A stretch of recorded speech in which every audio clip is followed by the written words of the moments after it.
Well, absolutely incredible footage, as you're going to see right now. I've had to split this film into a couple of parts, if you will, day 2 and day 3. And I've got some footage also of an absolutely amazing hoard that we discovered down at Suffolk Sandlands. So bear with us. I've not captured everything because we were that busy on the day, but there's going to be images right at the back of this film for you all to enjoy. But take a look at this footage, absolutely amazing. One of the best films we've ever produced. I hope you enjoy it as much as we did. Yeah, two very, and this is the second morning of the full day, if that makes sense. We had a full day yesterday with all the excitement, and we're out this morning for a day's detecting. Now, if you can see that little patch there that I've made, I had a find very deep. Well, when I say very deep, on it wasn't in the surface. It was probably 6-7 inches down, and it's this rather sorry-looking, huge bronze weight of some description. Sadly, it's had its patina stripped. It's quite a low-lying area here where we're detecting, so I'm guessing there's a bit of moisture in the ground that's maybe took its toll on that weight. But next to it, you're talking here for the weight, and then here there's a, looks to me to be a big Roman coin. I'm not gonna remove any of the mud off that, but it might be a Roman. I'm just looking at the thickness. It's got to be. Yeah, it's got to be. I'll come back to you on that. I'm going to just gently brush that off with my little brush to as gentle as I can to see if I can reveal anything from it. Yes, indeed. Just give it a gentle brush, and you can see a Roman's bust. It looks like Vespasian or Titus, so it's an early Japonidas size ass, or a Japonidas. I think it's a Japonidas.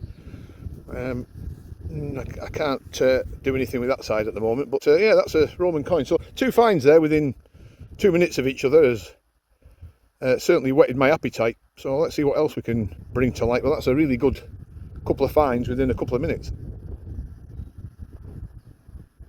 Yeah, some weird and wonderful things coming in this, should we call it this wet area. You can see the impression of this coin. It's like a half moon shape. There, look. It's probably been a Victorian penny, I would imagine. Somebody's put a half moon shape in that, because that's been done on purpose. Can't see anything else on there, but got that dark, real dark patina. I'll see if I can just, no, I don't know. The jury is out on that one, but somebody with eyes better than mine will better work out if there's a bust in there or not. We'll get more information on that if it's anything of note. Curious. Well, the finds are certainly showing up in this area. A little medieval buckle with a plate attached. You can see the plate there and the buckle part here. I'll just lift that off to show you. There you go. That's nice. Really nice. Medieval in date. So I'm going to get that in the box, and happy that these finds are coming up in just this little area. Having a bit of fun. Fantastic.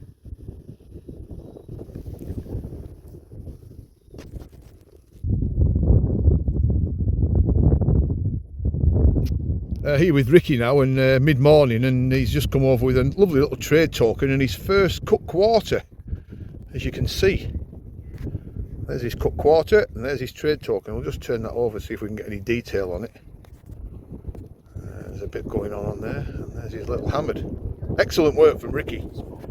Back with Ricky now. He's had a lovely William III shilling.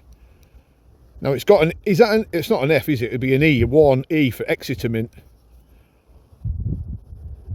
Nice, what a nice coin that is. Lovely silver.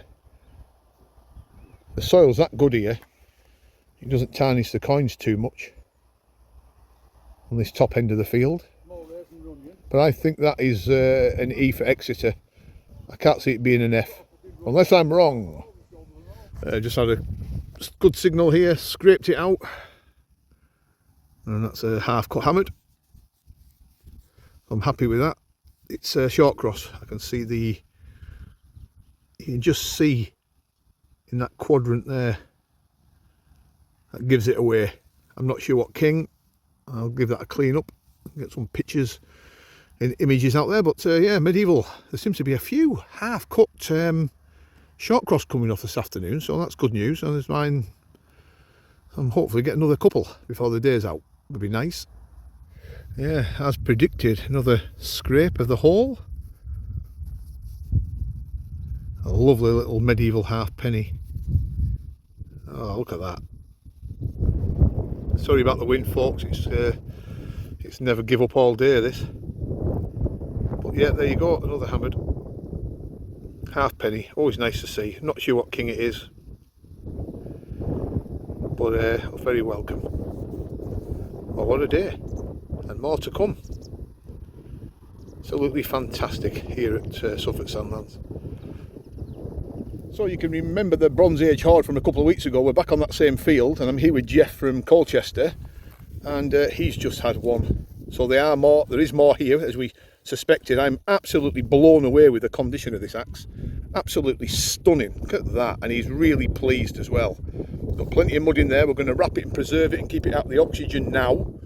But that's the third one with other broken artefacts in the area. So we did suspect there would be another axe, and Jeff has got it, and that is the oldest thing Jeff's found. And I am, like I said earlier, 1,000,000% happy for the man. Absolutely stunning. I'm blown away. You can just see that sharp edge there. You can just see that tang, if you will, and it's still got the edge. Still got the edge after all those years. 3,000 years of history right there. Right, that's going to be recorded, part of the hoard. Happy days. We'll move on and see if we can get any more.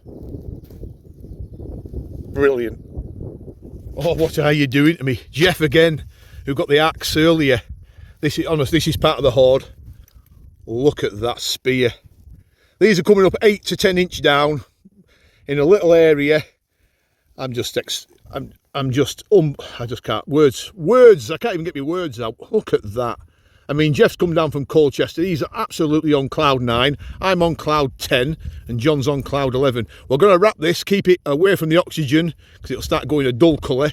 To preserve it, we'll do the right thing. It's part of the hoard that we found a few weeks ago, and we're doing everything by the book. It's just in the plough soil. What, 8 inch down?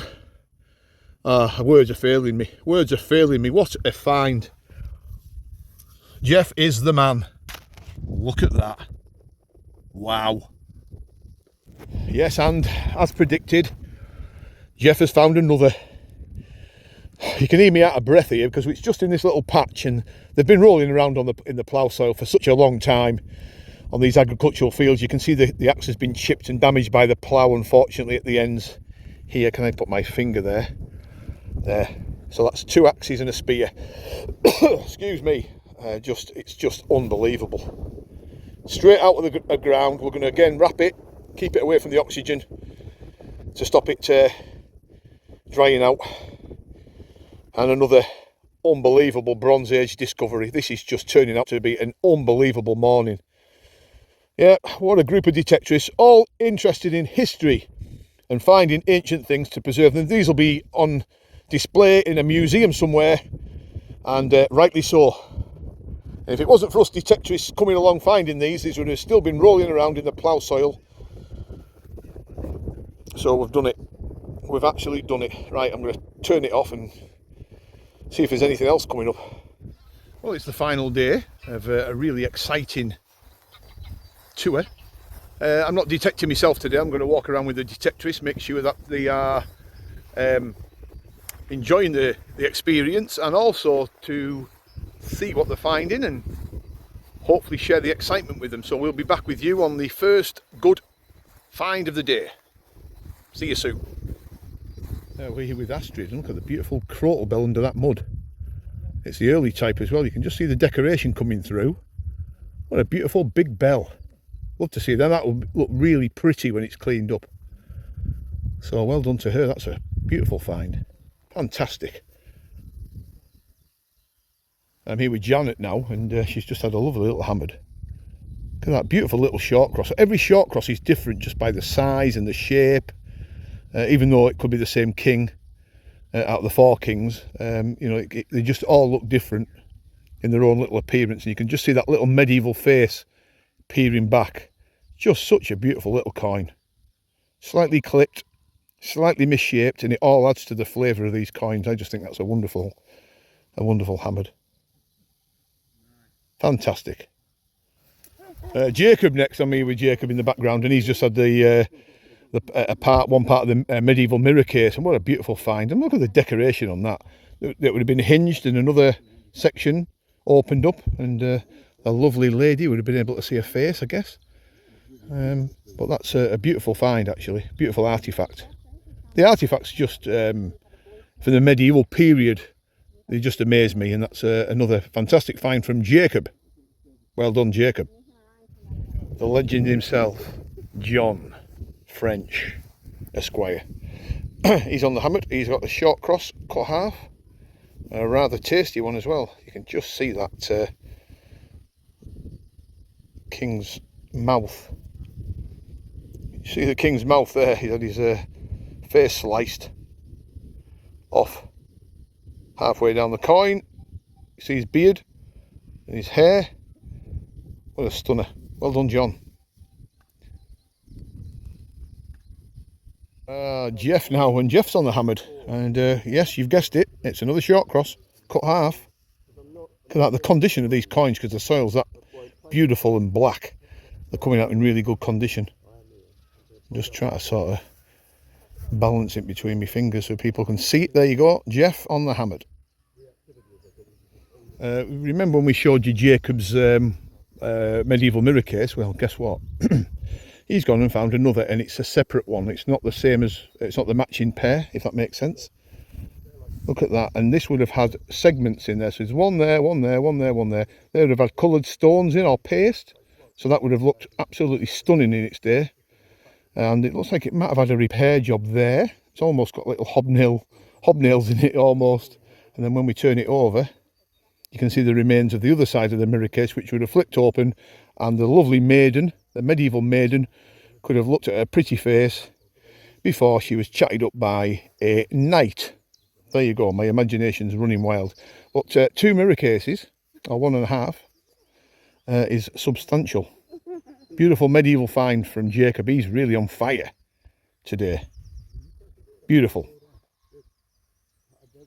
Kevin now. And Kevin has found, ooh, look at this. Beautiful Henry III voided long cross coin. Beautiful, sharp. That's an absolute stunning coin from Kevin. Yeah, well, there you go. Another hammered in the sunshine. Jeff, I call him the daddy now, from Colchester. He's just had another short cross half cut. Beautiful condition as well, look at that. Come in, Libby or Honor, please. In the bright sunshine. I'm here with Henrik now, and he's just had a wonderful short cross. If we can just zoom into that. Look at that. Fantastic. Henrik, can you just peel that off, because we can get an impression on the... Oh, look at that. Stunning. Absolutely stunning. Well done. Thank you. Fantastic, mate. Something to be proud of, finding one of them. Kevin next, and he's had a cut quarter. Short cross. It's all early stuff. There you go, folks. Lovely hammered. Absolute medieval madness. It really is medieval madness, because Jeff has had another part of a medieval mirror case. Now this could be the other half of Jeff's first one he found. You know, not to be confused, this is the third medieval mirror case that we're looking at. So there's been 3 today, or should we say 1 half, another half, and a full one. If that makes sense. It's all crazy. Here with Jacob. Jacob's just come back with a ring brooch. Ring buckle, ring brooch, whatever you want to call them. I call them ring brooches. That's a beautiful medieval find from Jacob. How nice. Well done, he's had a great time. If you cast your mind back to earlier, which is a few days ago now, Dave Hilton's ring, he did manage to clean it off the mud. You can see the lion, the rampant lion in the seal end of the ring. It's probably a merchant seal ring. Beautiful, 15th century, maybe a bit earlier. And that is an absolute stunning find. Absolutely made up for him. Look at that. Perfect. And this is Henrik's coin. Henrik's just had Right. another hammered. And look at this for a short cross. John's got it in his hand kindly for me. And that is an absolute, look at the king's face. We don't know which king it is, but it could be Richard. Somebody will pull me up and say, John, can you pull that over? John, that's brilliant. Look at that. If that doesn't, again, epitomise the medieval period, I don't know what does. Absolutely stunning. Well done to Henrik.